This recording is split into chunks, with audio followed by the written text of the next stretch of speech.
Okay, let's unpack this. You're speaking English every single day, right? You feel pretty confident you're getting your point across. But what if there are these subtle errors, these little things kind of holding you back from sounding really polished, effortlessly fluent? Today, we're diving deep. We're looking at those specific English-speaking mistakes that, well, even advanced speakers sometimes miss. And more importantly, we'll show you how to spot them and how to iron them out. This isn't just basic grammar 101, it's about that next level.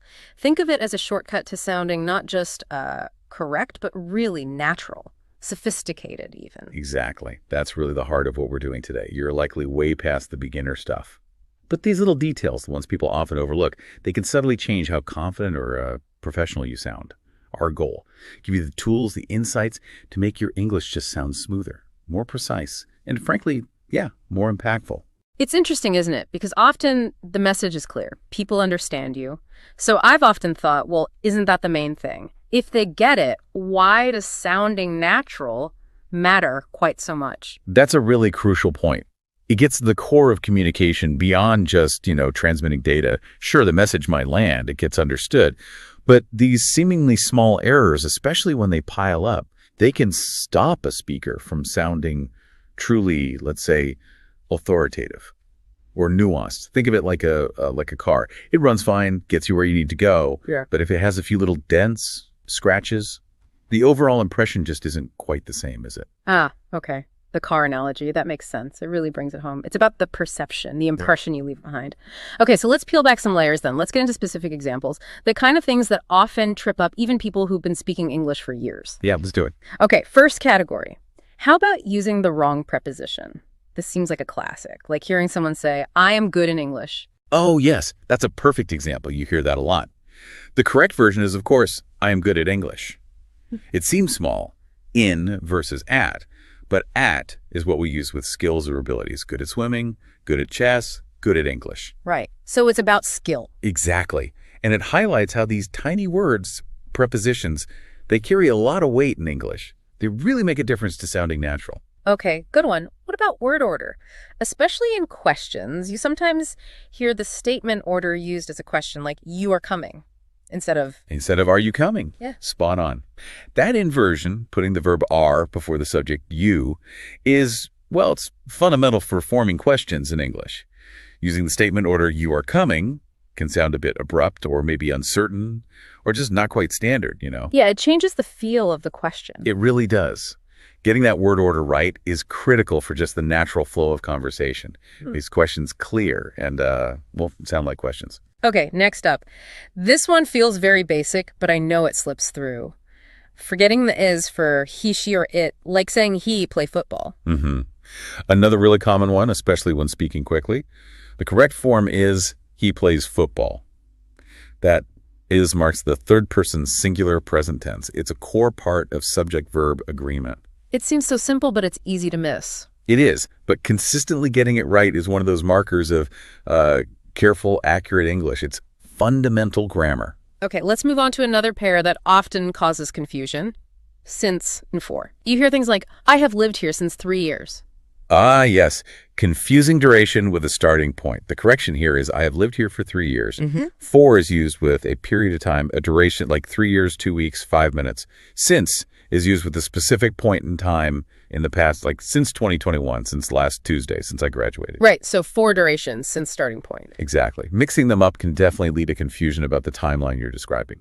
Okay, one more common area before we talk tips. Overusing the word very. We're all guilty of it sometimes, right? It's very hot. I'm very tired. Yes, the very trap. It's understandable. It's easy. But relying on it too much can make your English sound a bit, bland, a bit repetitive. Instead of it's very hot, why not try it's boiling or it's scorching? Using stronger, more descriptive words? Precisely. Or for very tired, maybe exhausted or worn out. Varying your vocabulary like this adds richness, precision. It makes your language more engaging. And here's where it gets really interesting. Yeah. By expanding your vocabulary beyond very, you just unlock a whole new level of expression. It makes sense. Choosing a stronger word is more impactful than just adding very to a weaker one. Absolutely. Okay, so we've looked at prepositions, word order, the S, O since for, and ditching very. What does this all mean for daily practice? How can you actually start fixing these things? Great question. Let's talk practical steps. Quick tips you can use right away. First, listen.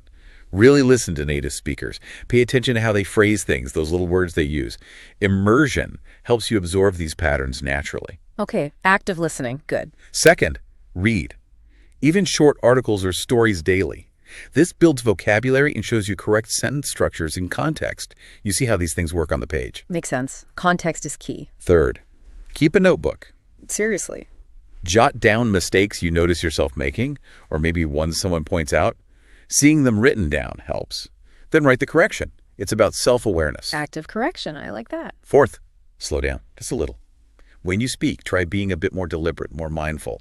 It gives your brain that extra split second to choose the right word or structure. Reduces errors. Right, avoid rushing. And finally, fifth, learn phrases, not just words in isolation. This is a big one. What's fascinating here is that learning chunks of language, like good at something or interested in something, often helps you avoid those tricky grammatical traps altogether.